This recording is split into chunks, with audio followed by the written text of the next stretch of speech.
குழம்பு செய்ய போகிறோம். மீன் குழம்பு 1 கிலோ மீன் எடுத்திருக்கேன். அதுக்கு என்னென்ன பொருள் வேணும்னு பார்த்துக்கலாம். 2 தக்காளி, மீடியம் சைஸ் தக்காளி, 100 கிராம் சின்ன வெங்காயம், 1 பெரிய வெங்காயம், 10 பல்லு பூண்டு, கொஞ்சம் இஞ்சி, 17 வரமிளகாய், 3 பெரிய ஸ்பூனில் 3 ஸ்பூன் மல்லி, 1 எலுமிச்சம்பழம் சைஸுக்கு புளியை கரைச்சி வச்சுருக்கேன். மீன் குழம்பு ஸ்டார்ட் பண்ணுறதுக்கு முன்னாடி இதில் 1 ஸ்பூன் வெந்தயம் எடுத்திருக்கேன். இதை சிம்மில் வச்சு நல்லா வறுத்துடலாம். வறுத்தாச்சு. இது எண்ணெய் ஊற்றாமையே தான் வறுக்கணும்.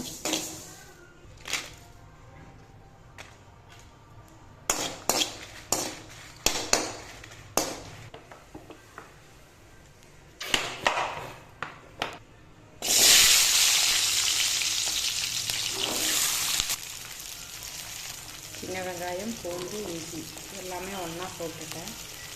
ஒரே ஒரு பெரிய வெங்காயம் அதையும் இதில் போட்டுடலாம்.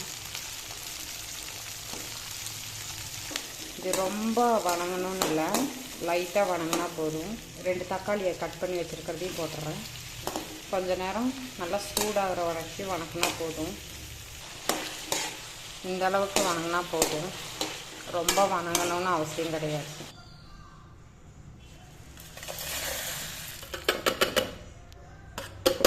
ஃபஸ்ட்டு மிளகும் மல்லியும் தனியாக வறுத்தரலாம்.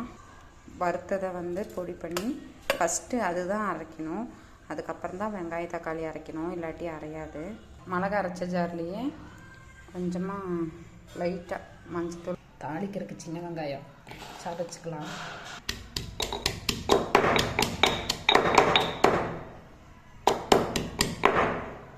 எண்ணெய் ஊற்றியாச்சு.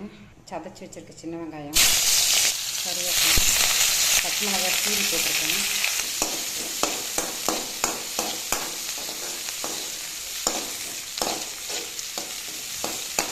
அரைச்சி வச்சுருக்கேன் மசாலா.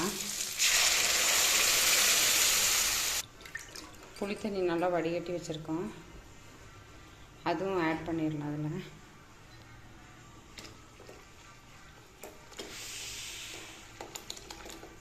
குழம்புக்கு தேவையான அளவு உப்பு,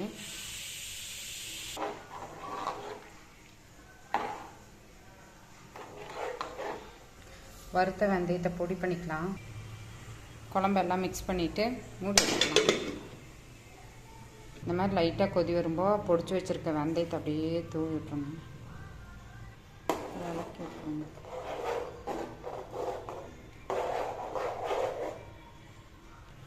குழம்போட பச்சை வாசம் போகிற வரைக்கும் கொஞ்சம் மூடி வச்சுக்கணும்.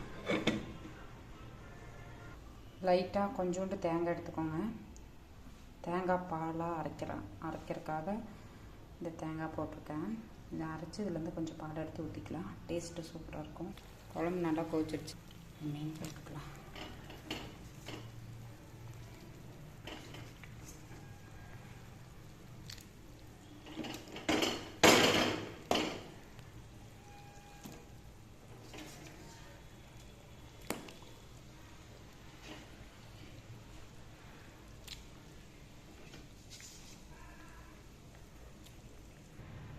மூடி வச்சுருங்க. இதுக்காக கொஞ்சம் தேங்காய் பால்,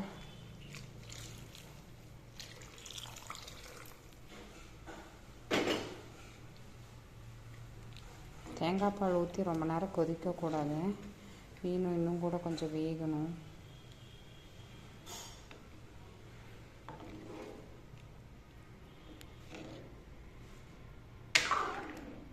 அஞ்சு நிமிஷம் மூடி வச்சிடலாம்.